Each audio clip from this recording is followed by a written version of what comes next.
Hello and welcome to BYJU'S IAS. Let's get started and look into the first article. The first article says glacial burst in Uttarakhand. This article here is speaking about glacial burst that we witness in the state of Uttarakhand. There are about 6 to 7 articles with respect to the same issue. Let's group them together and understand this as one single issue. What does that happen in Uttarakhand? There was a sudden surge of water. This resulted in flooding in Chamoli district in Uttarakhand. Scientists are not sure what exactly triggered this particular event. They are yet to decipher whether this was a glacial lake outburst or a cloudburst or an avalanche, or this was an impact of climate change, or this was because of the anthropogenic induced developmental activity. But most of the scientists and glaciologists predict that this might be because of what is called as the glacial lake outburst flood.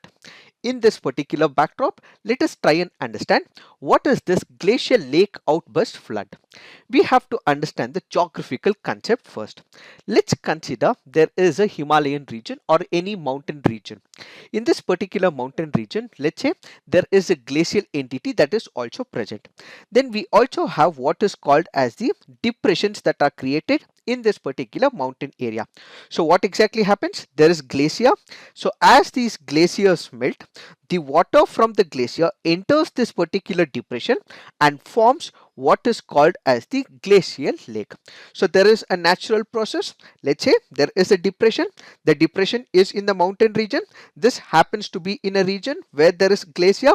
So as there is melting of the glacier, it results in melting of the ice, and then it enters into this depression, forming what is called as the glacial lake. Now when there is this depression is obviously protected by what is called as the sediments or molds in and around that particular lake. So what we have is a natural barrier. So the natural barrier present around this particular glacial lake can be the sediments, or it can also be bounds in that particular region. So the glacial lake in this region, in the specific case in Himalayas or in any other region, has what is called as the natural sediments. So it is these sediments or the natural covering that will protect this glacial lake. But now let's say all of a sudden the sediments or the bounds that are present, which is occurring naturally, is broken, or there is excessive water that these bolts are not able to protect it. So what we have is the breach of that particular region. So once this natural structure which is protecting that particular glacial lake opens up, breaks up because of too much glacial water, what it will result is what is called as the flood. So this particular flood that results because there is breakage of the natural barrier is what is called as the glacial lake outburst flood. There can be another process as well. Let's say for example there is no breach of the wall, there is no breach of the sediments, there is a natural system that is already present, but let's assume that this particular lake glacial melting is excessive in that particular region due to climate change, or because of the rainfall, or because of any other reasons that which might have happened in that region. So what exactly happens? Because the lake, let's say it is able to hold hypothetically, let's say around 10,000 liters of water. If this particular glacial lake has excessive water, this can also result in lake overflow as well. Why?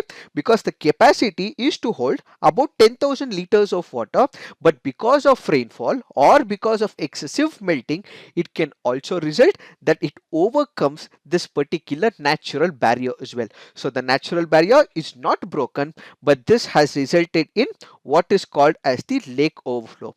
When it results in lake overflow, again what we will have is the flood.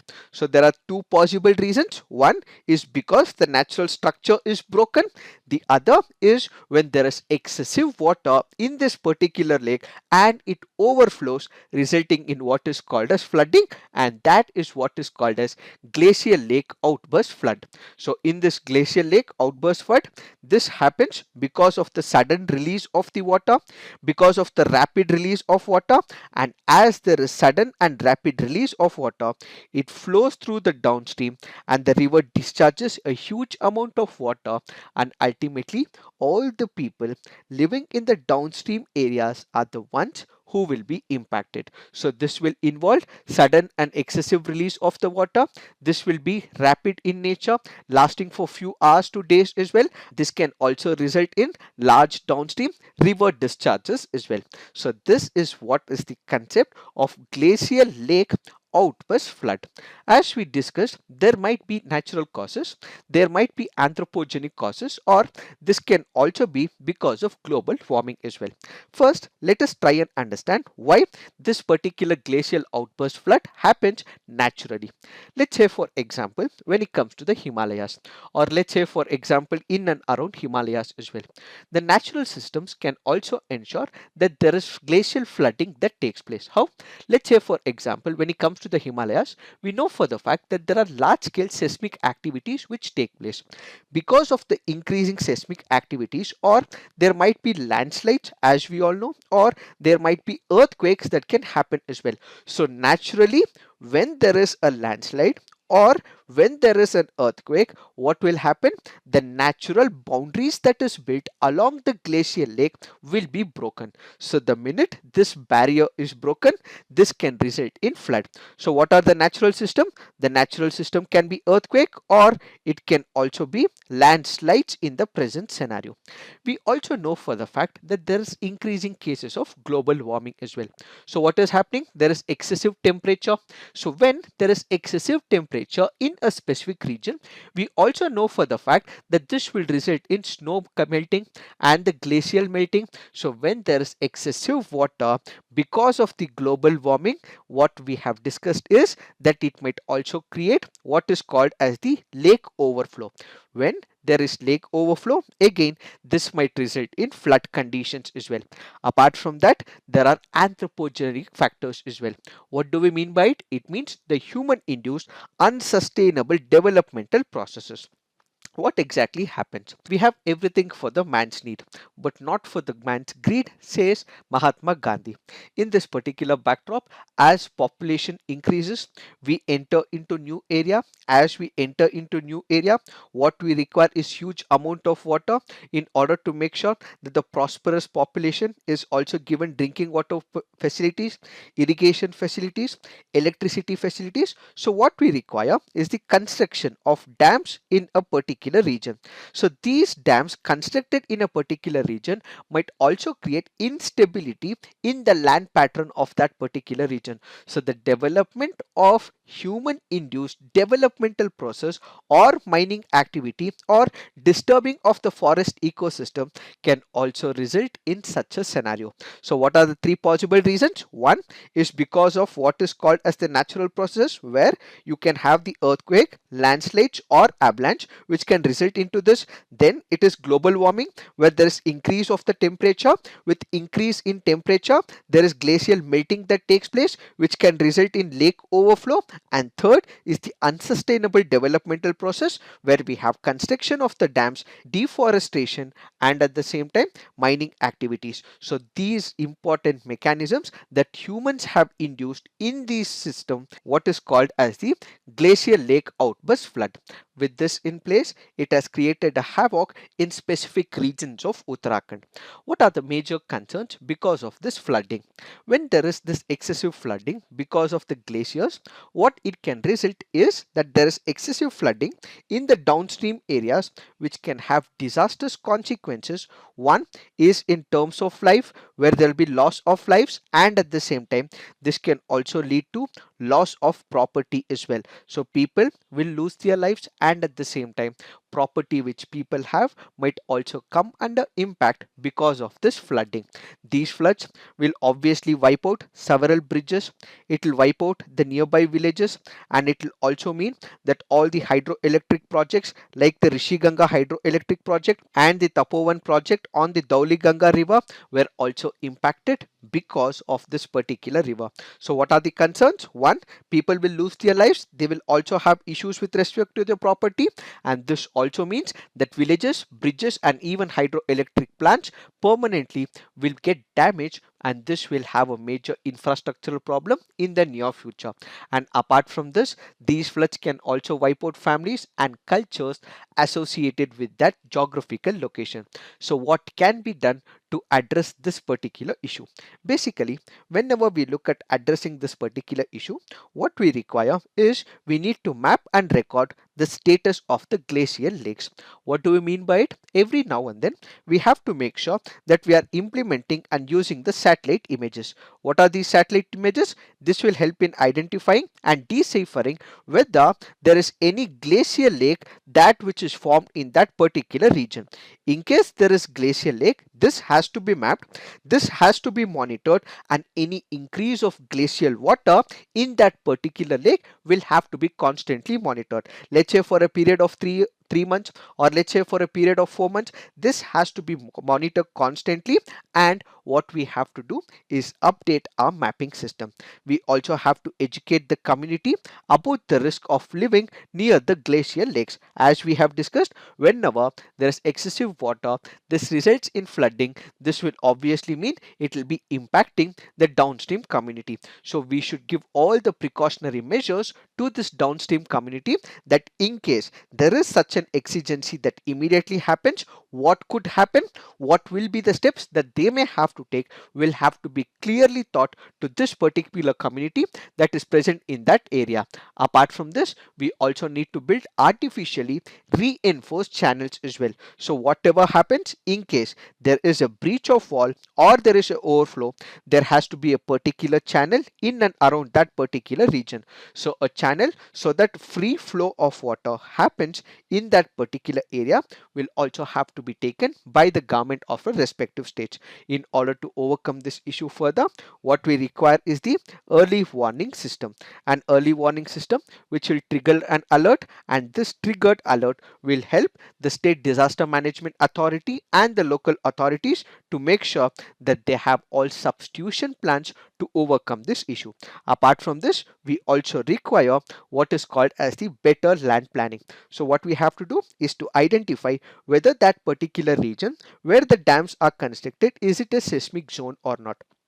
If there is a dam project or a mining project, or there is deforestation that is taking place which can result to improvise a particular region, what is the use of it if it is at the cost of the people?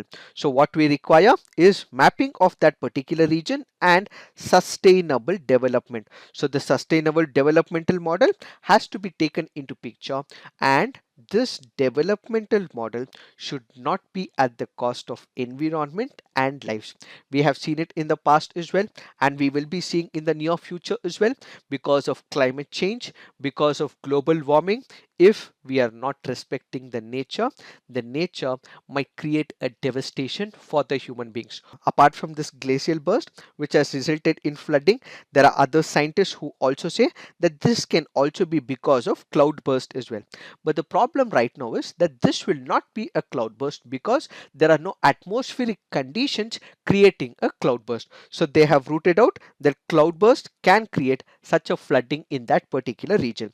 Added to this, as we have discussed, there can be every provision of climate change induced floods in the present scenario. So the scientific community will go up to that particular place, will try and understand what is the root cause of this particular issue, and ultimately deliver their analysis to the people of India. The immediate impact because of this flooding is a financial loss of crores of rupees, because these hydroelectric projects have been suspended and shut, and at the same time there was the hydroelectricity projects which are providing about 200 megawatts of power supply to the national grid, and now because they have to take some precautionary measures, they have suspended the operation of two hydroelectricity projects in that particular region, which means about 200 megawatts of power supply to the national grid will also stand suspended.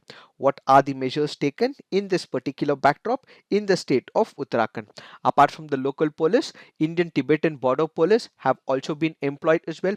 Four columns of army were also deployed for the rescue operations. People were saved as well, and concerned agencies both from the central government and from the state government, are keeping a vigilant eye on the situation, and there is a team of DRDO which is currently monitoring all the avalanches in that particular place. Compensation has also been announced by the state government, where compensation will be provided to an amount of 4 lakh by the state government.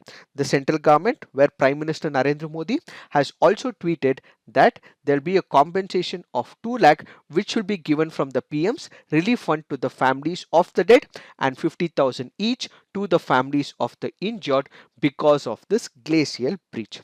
It is this that we have to understand in reference to this article. Now let's look into the next article. This article here is speaking about internet shutdowns.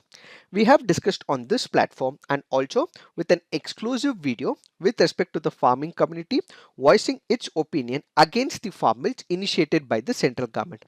We have also spoken on the constitutionality of the farm bills as well, which was recorded by Samat Shah. Our discussion today would not be about the farm bills.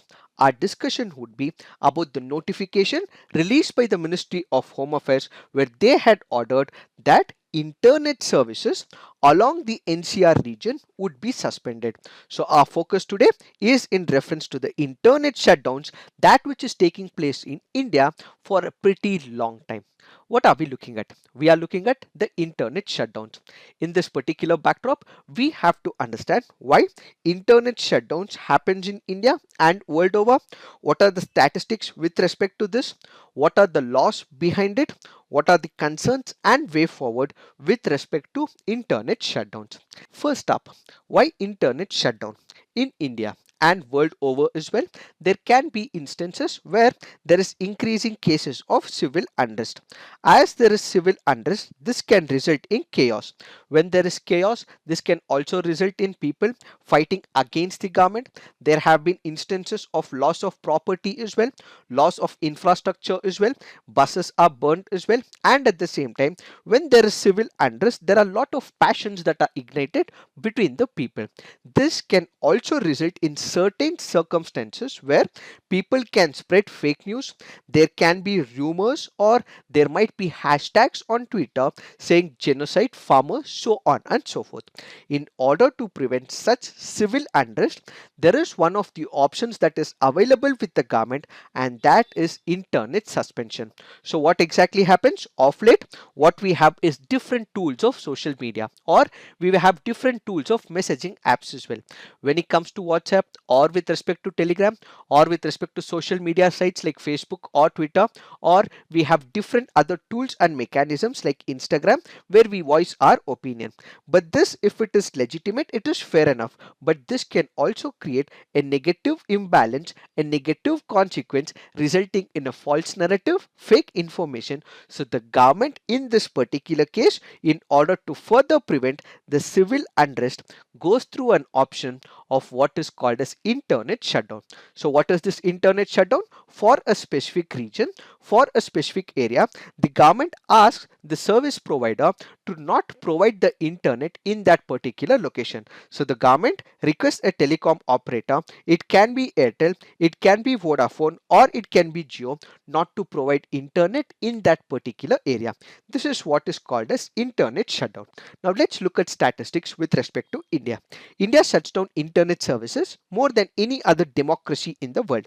The past 4 years have seen over 400 such shutdowns. Many parts of Jammu and Kashmir saw a partial restoration of digital services after a long period of 223 days, the longest internet shutdown across the world since the abrogation of Article 370 in the erstwhile state as well. In fact, when you look at United Nations, it has also termed that because the entire section of Jammu and Kashmir were collectively not given internet, United Nations says this is not our view, it is the view of United Nations, which has gone on to say that this was a collective punishment given by the government. Kindly note, this is not the view of us, it is the view of United Nations. If such a thing happens, it means that this is a government overreach where it is taking away the rights of the citizens, says the United Nations. In this particular backdrop, we have to understand what are the powers, what are the laws that gives powers to the government of the respective states or with the union government, and how are they able to impose this particular internet shutdown. We have two important laws. One is the Criminal Procedure Code, the other is the Telegraph Act of 1895. As a part of assignment, there is one of the important sections in Criminal Procedure Code. Please do put it on the comment section.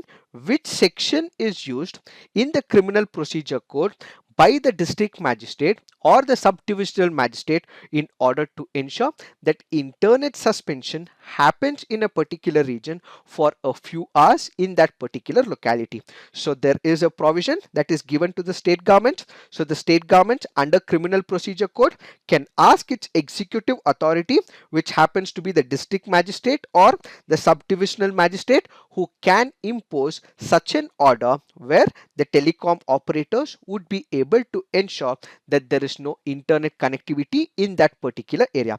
The question that you have to answer is which section is used by the DMs or the STMs in that particular locality. So please put in this particular section on the comment section. Then we also have what is called as the Telegraph Act of 1885. What is this Telegraph Act speaking about? Let's say if we have to continue internet suspension for more than 24 hours. In such a scenario, orders will have to be released either by the central government or the state governments, and this will require the Home Secretary giving permission to this particular order. So if it is more than 24 hours and if this particular order has to be implemented, this will require the permission from the Home Secretary both at the state level and at the central level if it is being enforced by a designated government. So what we require is an order by the Home Secretary in this particular case. So what we have is the Telegraph Act of 1885 and the Criminal Procedure Code, which can be used for the internet suspension. Now what are the various concerns voiced by this article and the author? The author currently goes on to say that the Indian laws have vague provisions for suspending telecommunication services. What do we mean by it? Why the suspension happens? How it has happened? Do we not have an alternative mechanism? The government is not able to provide supportive arguments. In fact, some of the sections that are given are too vague, and these should not be used in the modern democratic setup is the first key concern voiced by the author. The second important concern is with respect to when internet suspension happens, what are the difficulties, problems faced by the people in that particular area.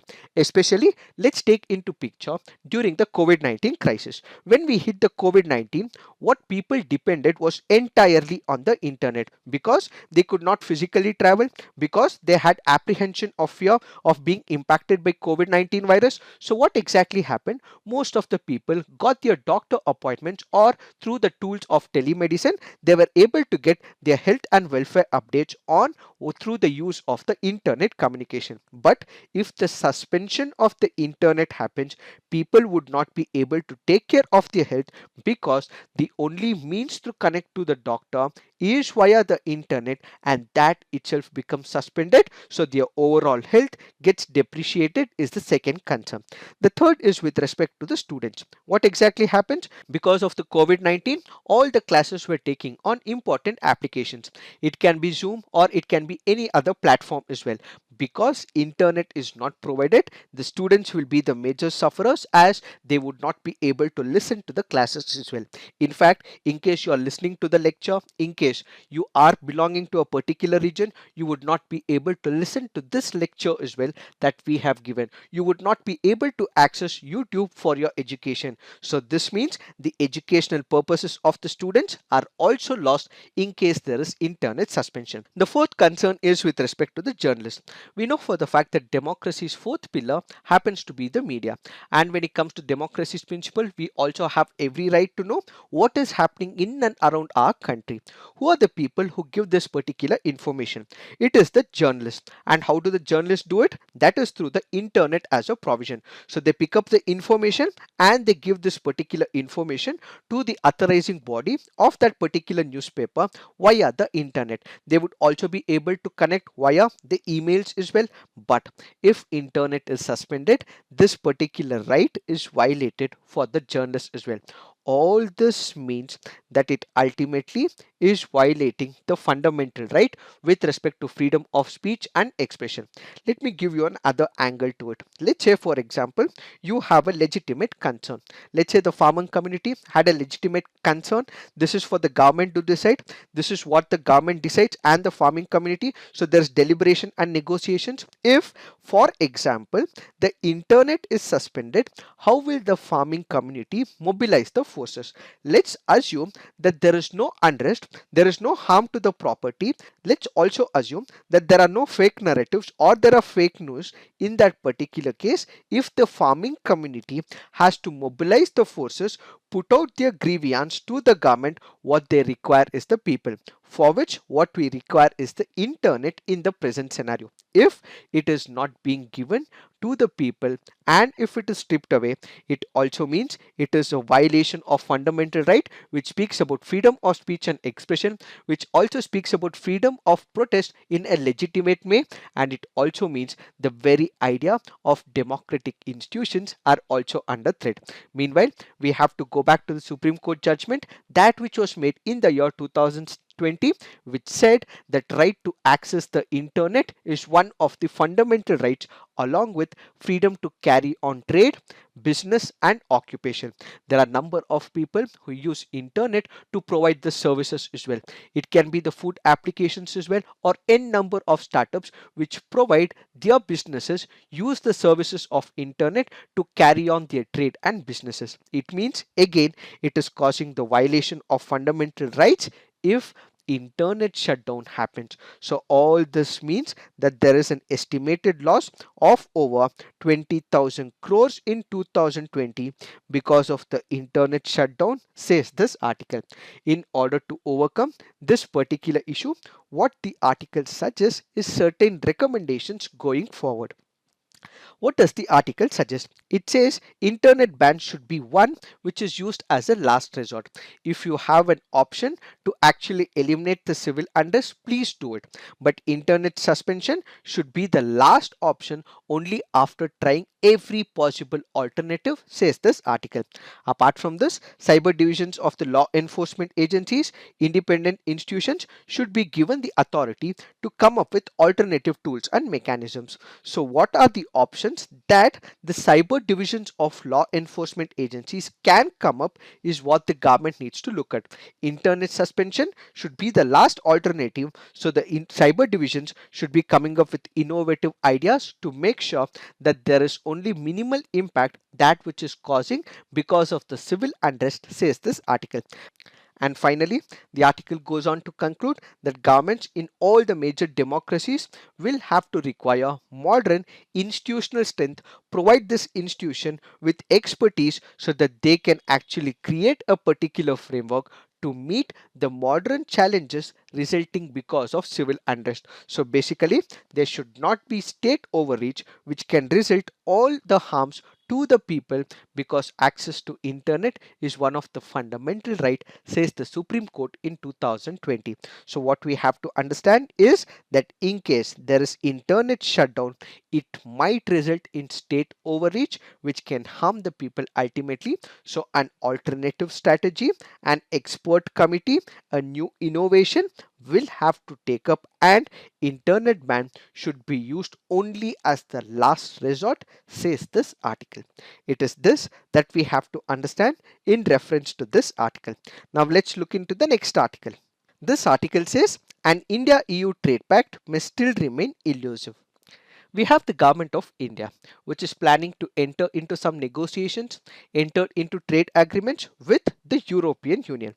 So there'll be investment and trade agreements with the European Union, which the government of India is planning to come up with. Previously, back in the year 2007, we also had what is called as the Comprehensive Free Trade Agreement. But this was not a successful attempt. Why? That is because of differences between the European Union as well as with India. That is in terms of movement of professionals, labor activities, human rights, environmental issues, and India, according to European Union, was imposing a lot of tariffs, and this is what was creating a lot of differences. Inconsistent tax regime and non-payment of arbitral awards meant that India was not able to sort out its differences between the European Union. As a result, our trade relationship with the European Union is comparatively backward, says this article. In the present scenario, Government of India is again planning to boost this particular trade between the European Union. But there are various other concerns not directly related to India, but with European Union and with United States of America and internal feud of European Union, says this article. So what we require is more coordination, more political will, and more understanding in the present scenario is what is this article all about. Let's try and understand what this article currently says. Before COVID-19 and pre-exit, the European Union had a GDP. This GDP was close by to United States of America's GDP. Kindly remember, this was before pre-exit, this was before COVID-19. So we are speaking about times where Britain had not exited from the European Union and European Union had all its countries within its ambit, which meant that their GDP was comparatively as good as United States of America, and at the same time European Union was one of the major trade partners when it comes to India. Tensions were caused by former US President Donald Trump. What does this mean? When you look into the United States of America and the Western countries, they had a very good relationship. They had equal respect for each other, they had obligations towards each other, and they respect each other. But when it comes to the United States of America, under Trump presidency, there was what is called as hegemony of United States of America.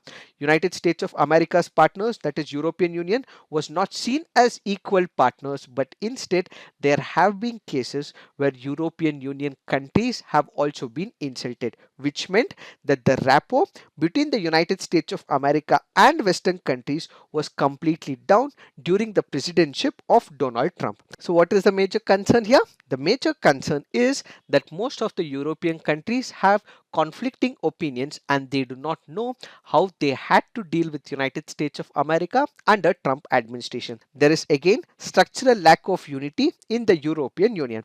Apart from how they had to deal with United States of America, there were other countries as well.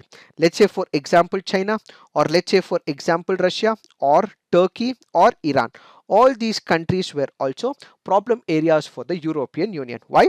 When we are speaking about Iran, United States of America withdrew from the Joint Comprehensive Plan of Action. But European Union wanted to stick to this Joint Comprehensive Plan of Action, but United States of America did not respect the views of the European Union. And at the same time, when we are looking into Turkey, there is conflict between Turkey and Greece as well. We have the France as a country which is supporting Greece as a country. So there is conflict as to how Turkey has to be reached when it comes to its relationship with European Union. Again, conflicts are present with respect to Russia, and there are issues as to how they have to treat China as well. Do they have to take the side of United States of America, or do they have to go with the communist China, is what are the conflicting areas. So what do we actually see with respect to United States of America and with respect to other countries? There is no one objective criteria, one objective uniform pattern in which European Union is discussing all these issues. Further, COVID-19 hit all the major economies of the world. Italy, there was a devastation. United Kingdom, there was a devastation, and most countries did face the troubles of COVID-19 as well. This is when, in order to overcome this particular issue on a unanimous basis, they came up with what is called as the COVID-19 recovery package. But how this COVID-19 package will have to be implemented was having a conflict. How? There were two conflict areas. One, there were certain countries like Germany and France who were the major stakeholders when it comes to the COVID-19 package. They said in case this package has to be given to countries in Europe, they have to stick to what is called as the rules based order. They have to respect human rights as well, and at the same time they expected countries to have good governance models and independent judiciary to enforce all these ideas of COVID-19 package. But there were other countries, let's say for example Hungary, or let's say for example Italy or Poland, who had objections to this particular idea. When we are speaking about COVID-19, it has to be only restricted to COVID-19. Why rake in issues about suppression of human rights or lack of independence in judiciary or good governance principle? So again, what we see is a conflict between the countries where we have Germany and France on one side. So we also have Poland and Hungary on one side. So there is conflicts between the European Union is another major issue. Then what we have is a concept called as Euroscepticism. So what is this Euroscepticism? Basically, European Union means that all the major countries of Europe act as one single comprehensive entity. But there are countries which object to this very premise as well. So they are skeptical, they have negative attitudes towards the European Union and the process of European integration. This is what is called as Europe skepticism. And one of the examples of Europe skepticism is the Brexit. What is this Brexit? United Kingdom did not believe that European Union was doing justice to Britain. As a result, because they had negative attitude towards Europe integration, that is why they came out of it. So in the present scenario, there are other countries as well who are actually voicing this very idea of Euroscepticism. Let's say for example Germany, or let's say for example Netherlands, both have strong Eurosceptic movements that which is taking place in Europe. So the problem is again there is no understanding within the countries of Europe. Finally, when it comes to the security and defense policy, again there are conflicting opinions. What are these conflicting opinions? One which is led by France, the other is led by Germany. What is France saying in the present scenario? It is saying that we, the European Union, will have to have an independent security and defense policy. We have to stay independent of NATO. We should not be resting too much on the United States of America, says France. And at the same time, when it comes to Germany, it says that let's not be self-independent because we already have enough support which is provided by United States of America. In case we become too much independent, we may have to input more amount of money for the military operations. So Germany says that we have to stick to what is called as NATO, but France says that they have to be independent of NATO. So again, there is perceived differences between this particular group. And finally, we have to take into picture what is called as the COVID-19 pandemic and differences.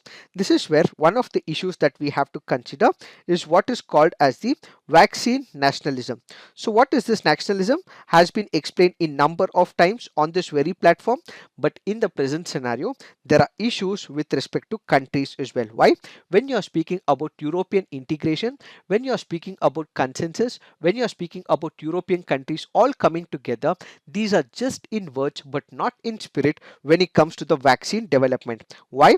Because there are certain countries like Germany which has already entered into agreements with certain organizations and manufacturing entities for getting the vaccine at the cost of other countries. So while we speak about integration, while we speak about having the bonhomie between the countries, that is not reflecting in action. Ideally, when the vaccine is generated, when it is ready for use, all the European countries should have got access to it. But what has Germany done?